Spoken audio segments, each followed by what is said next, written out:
abruptly canceled his one-on-one meeting with the Russian President Vladimir Putin during the summit. Let's go live to our senior international correspondent, Fred Pleitgen, joining us from Russia right now. Fred, how did the Russians take the cancellation?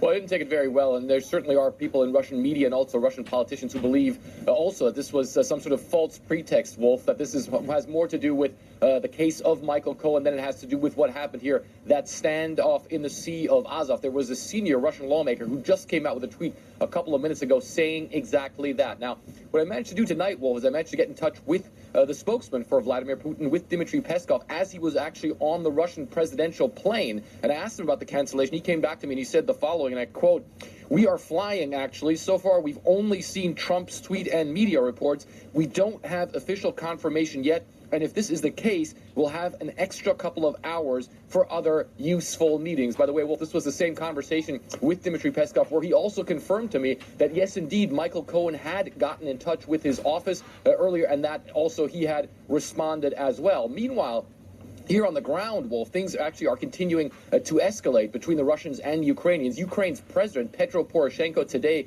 calling for NATO to send warships to the Sea of Azov. That obviously would be a big escalation here of things that are going on. The Russians, meanwhile, firing back, saying that they believe that foreign powers may have had to do with the standoff that took place here a couple of days ago. So as you can see, Wolf, things ratcheting up, and certainly the president canceling that meeting not going down well at all here in Russia, Wolf.